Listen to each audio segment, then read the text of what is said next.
Hey everybody, it's that time again. All right, are you ready? This time, I'm going to be talking about something I've written about quite a bit, but have never vlogged about because I didn't have a vlog until very recently.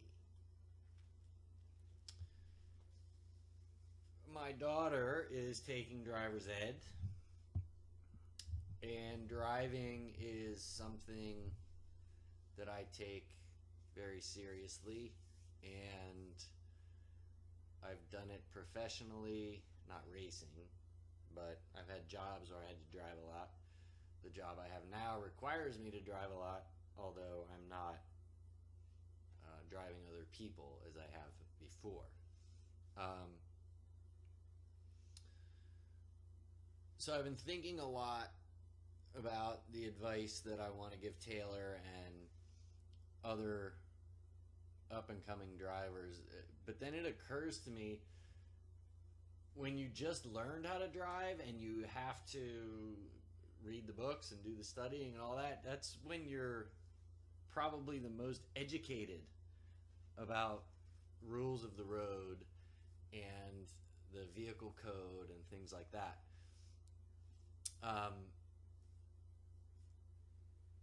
So there's going to be some of that in here, but more than that, it's more about driving etiquette and rules of the road as it applies to just being a member of the planet.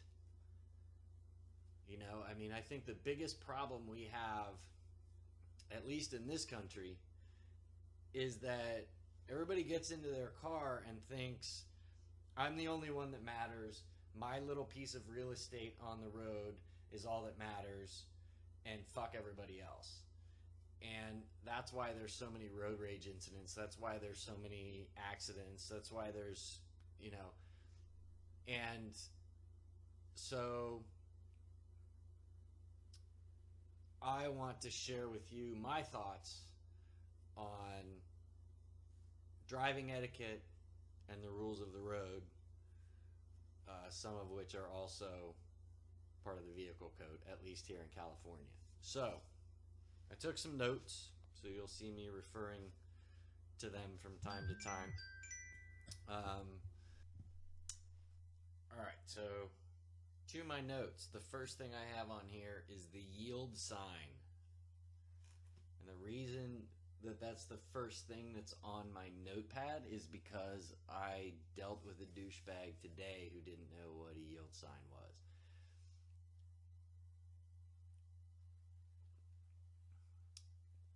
This kind of stuff is such a major pet peeve for me, so I'm going to try not to get too angry when I talk about this.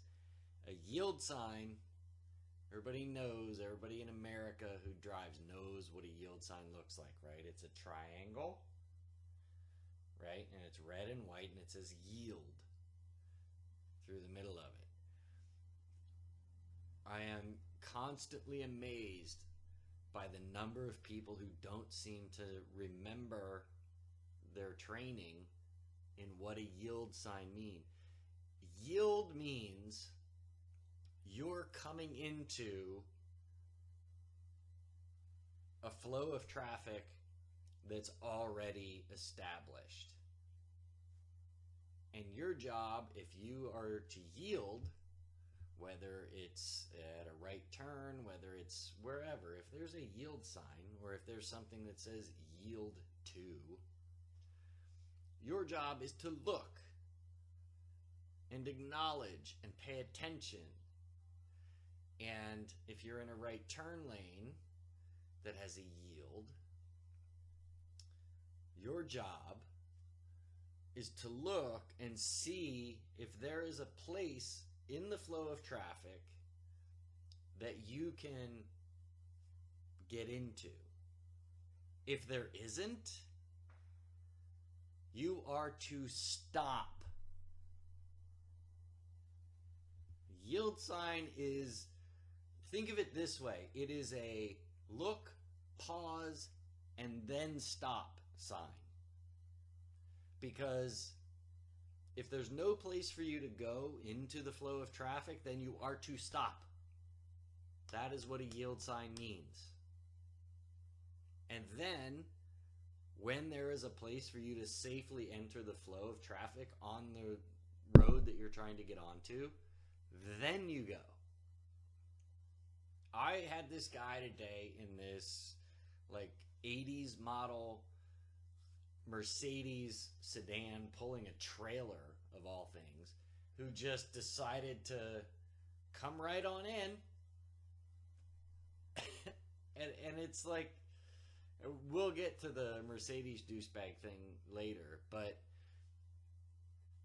you know, especially when you're pulling a trailer, you're supposed to be extra careful.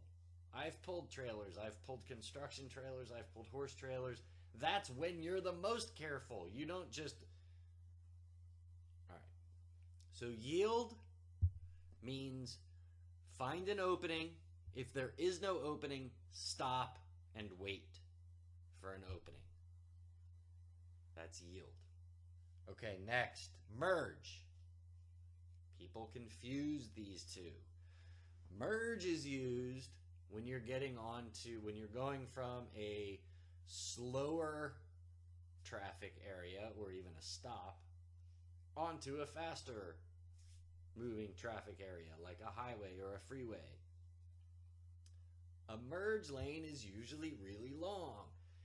It is a yellow sign that has a vertical arrow with an angled arrow that comes in like this, right? The idea of a merge is they give you this big long run-up lane for you to match speed with the traffic on the freeway.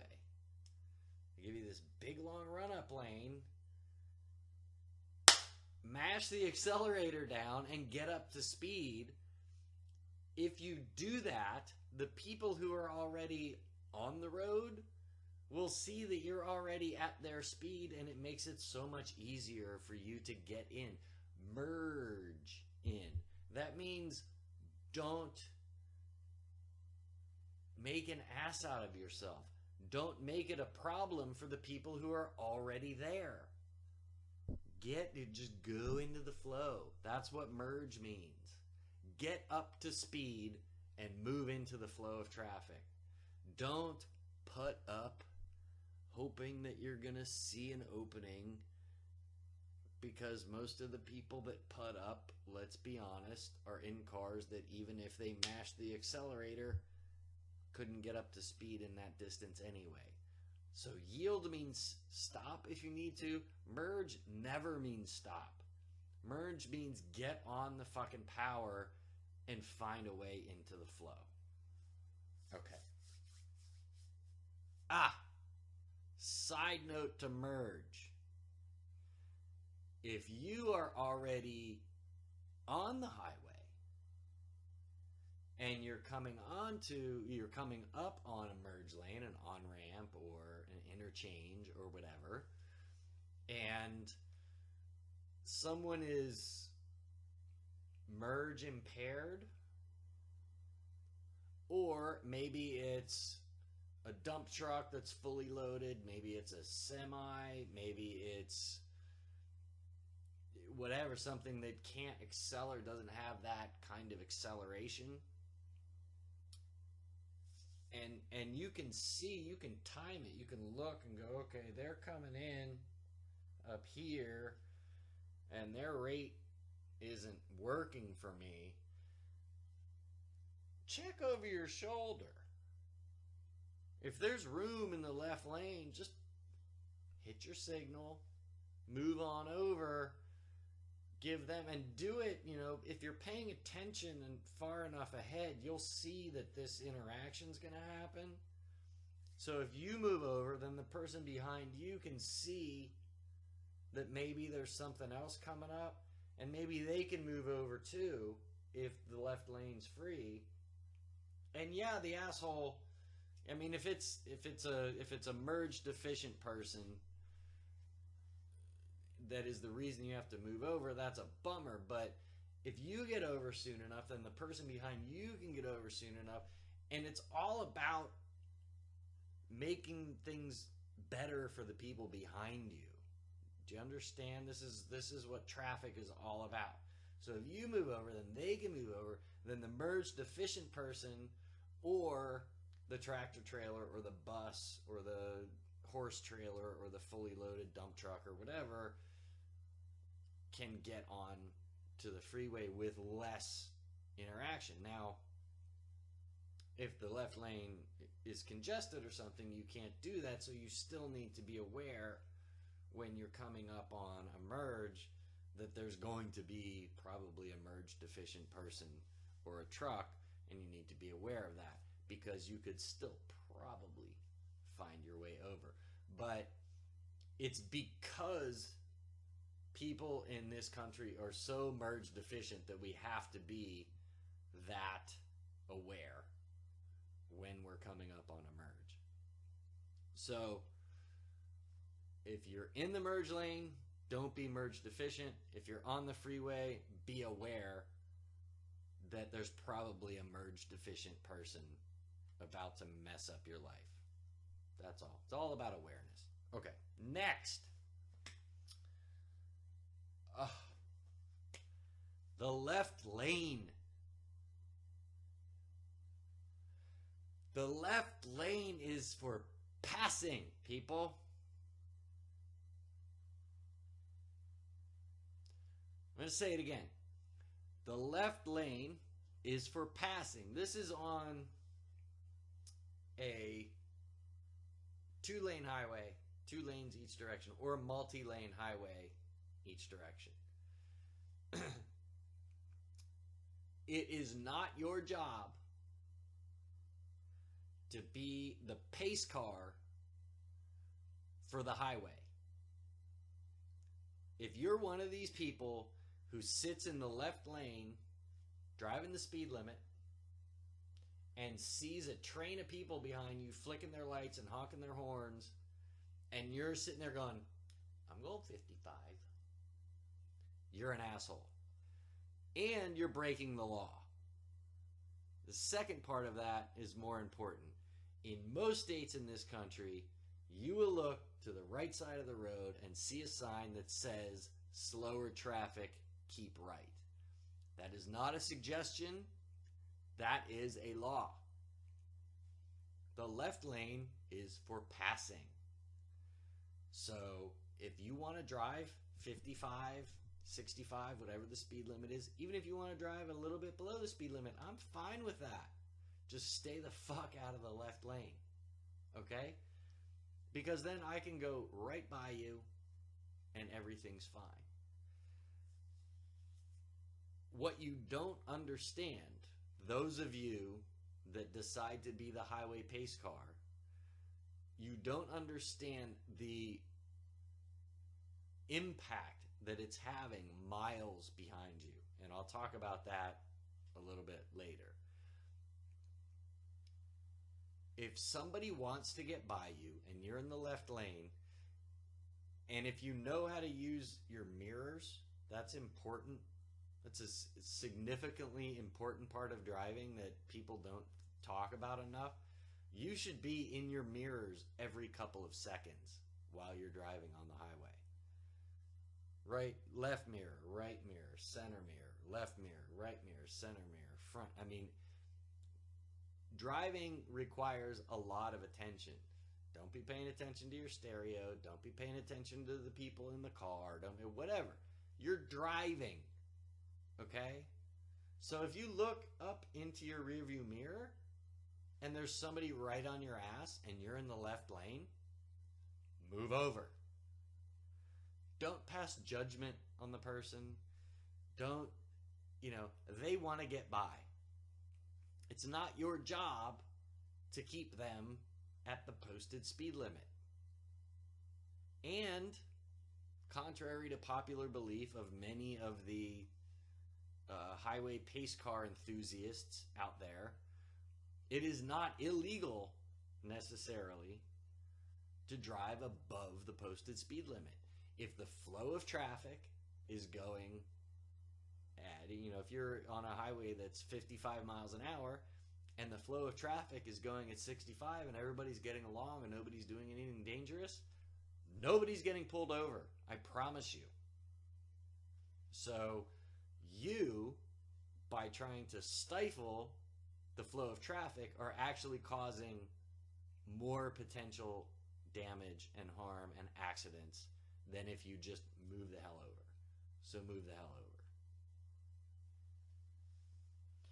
I actually worked with a cop in Delaware, and these are hero cops, in my opinion. He would pull over and cite people because this is in the vehicle code. He would pull over and ticket people for impeding traffic in the left lane. He would also, and I think this is awesome, he would play who will pass the cop. He would get in the left lane and drive the speed limit and see who would go around him in the right lane. 'Cause you can. You can. It's allowed. So, but nobody does it. It's hilarious to watch. I did a ride along with him, and it was hilarious. But anyway, what's next? Oh, still to the pace car thing. If you're on a 2-lane highway, 1 lane in each direction, we have that a lot here on the West Coast. Pacific Coast Highway, Highway 1 is a perfect example. It's 1 lane in each direction for many miles sometimes. And I have to drive it a lot for work, and I'm like, I've seen all this scenery a gazillion times over the last 30 years. You know, I don't, yes, it's beautiful. And when I want to look at it, I pull over with my camera and actually take the time. The speed limit is 55, 50 in some places, but for the most part, it's just like any other highway. It's at least 55. And you get behind these people from out of state who are just, oh my God, it's beautiful. And meanwhile, you're behind them and they're doing 40. And you're like, I gotta go to work. Get the fuck out of the way. You also run into people pulling horse trailers, people pulling mobile homes, things like that. And again, this is not just driving etiquette and common courtesy. It's also part of the vehicle code, at least here in California, and I think in many other places. Surely any place where there are mountains. If you look in your rear view mirror or your side view mirror, and there's a bunch of people stacked up behind you, you are to move over.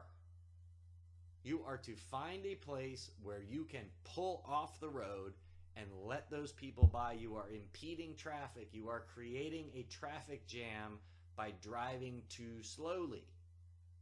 Okay? So if you're in a rental Winnebago, we got a lot of those people around here, and you look in your side view mirror and you see 4 or 5 cars stacked up behind you, next turn out, turn on your turn signal and move the fuck over. You'll be in that turnout for 15 seconds, maybe a minute, and the people who want to drive human speed will be allowed to get where they want to go. And then you can pull back out onto the road. Again, this is not only the polite, courteous thing to do, it is also the law. Okay. Next.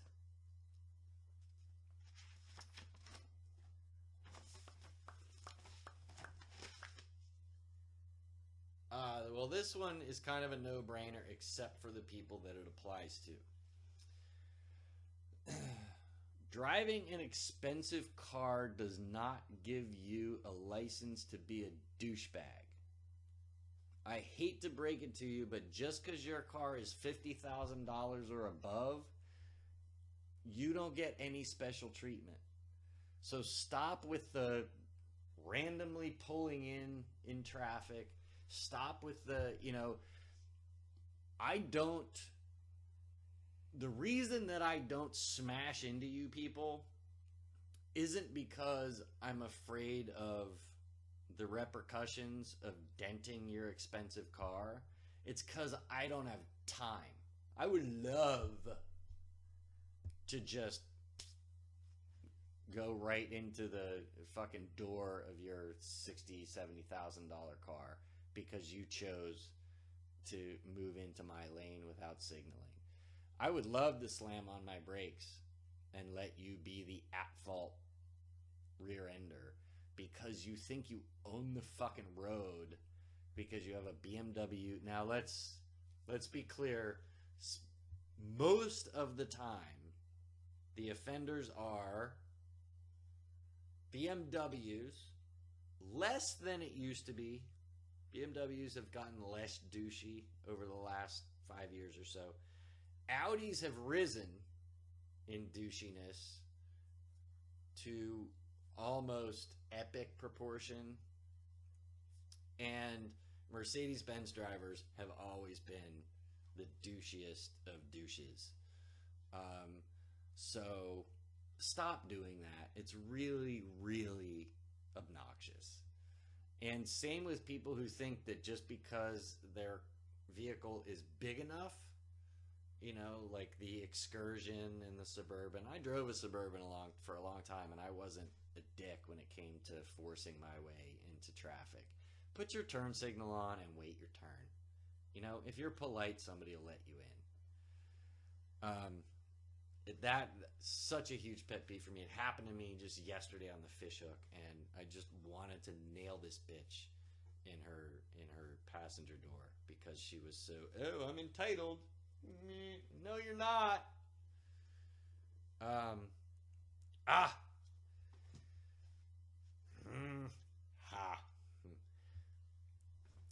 If you miss your turn in the city or your exit when you're on the highway, that's your problem. Don't make the rest of us pay for your mistake. You don't just get to stop in the middle of the freeway. You don't just get to go, oh, I'm in the left lane and I needed to turn right at that intersection, so I'm just going to stop. And no. If you're in the city and you missed your turn, you go to the next block.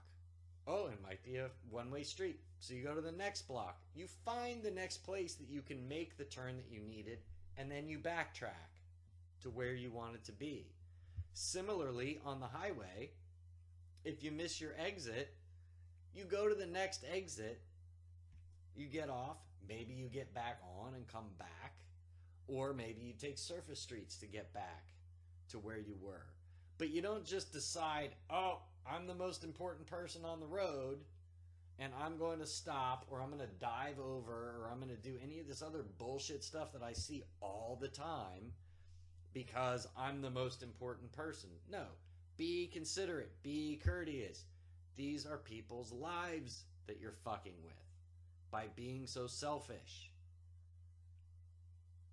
Go to the next exit. Turn around. Go back. Don't be a dick. Use your turn signals.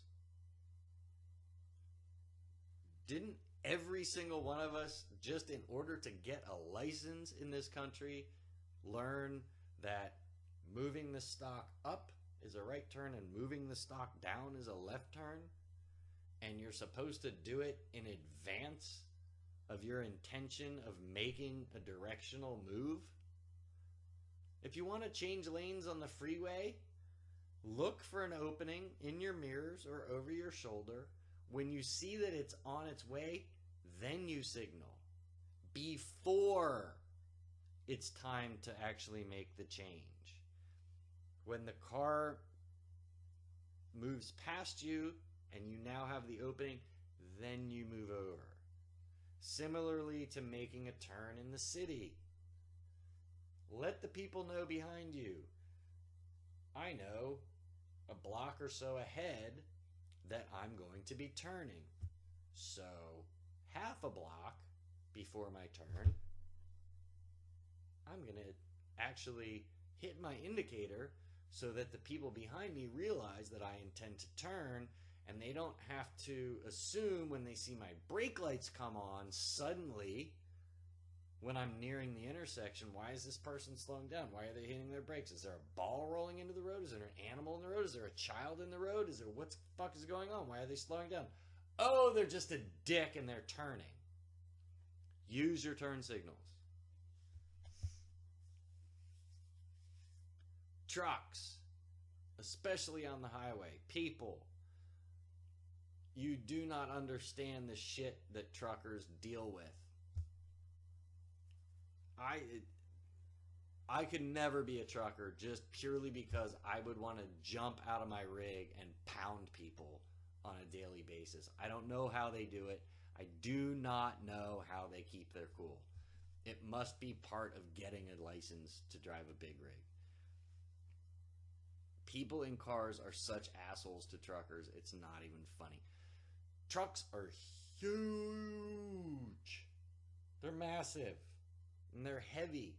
And they pull these trailers that when they're empty, they're really light and flop all over the place. And when they're full, they're really heavy. And it takes forever to get them going and to get them slowed down. When you're in traffic, ever notice how the truckers always leave this big, huge gap between them and the vehicle in front of them? A lot of you seem to think that means, oh, look how polite they're being. They're giving me a spot to pull into. No, they're doing that because their truck is really heavy and they've got a trailer full of really heavy shit and it's hard to slow down. So they're giving themselves a gap between themselves and the car in front of them so they don't ram the fuck into it. And then you pop into that spot and now they can't safely stop. So consider that, okay? Similarly, if you're in flowing traffic, and it's even more important in like moderately flowing traffic, not so much like fast moving, but when it's kind of like there's a lot of volume, but still, you know, like driving over Highway 17 for anybody that's local, you're going over the mountain highway. Every once in a while, trucks need to get into the left lane and pass. Trucks need to, you know, and if you're in a car behind them and they want to move into the lane in front of you, they'll always signal. Truckers know how to use their signals. And they'll signal. They're telling you, I need to get over, I need to get over, I need to get over. If they get in front of you, the moment that they're clear of the front of your car and they can safely move, flick your high beams. Just flick your lights. This is an age-old signal that very few people seem to know anymore, but every trucker knows what it means. It means you are clear to move in front of me. When you're in a big, huge vehicle like that, they don't have a rear view mirror. They only have side view mirrors. And when you look in those mirrors, it's very difficult to judge distance. You can judge the fact that there's something behind you or next to you, but you can't judge exactly how far it is. So, and they're in their mirrors all the time. So if they see your lights flick, they know that means I can move over. And they want to get the fuck out of your way just as much as you want them out of your way. So, and they will usually flick their trailer lights to thank you when you give them that signal. Watch truckers, how they communicate with their lights amongst themselves, if you ever spend any amount of time on the road.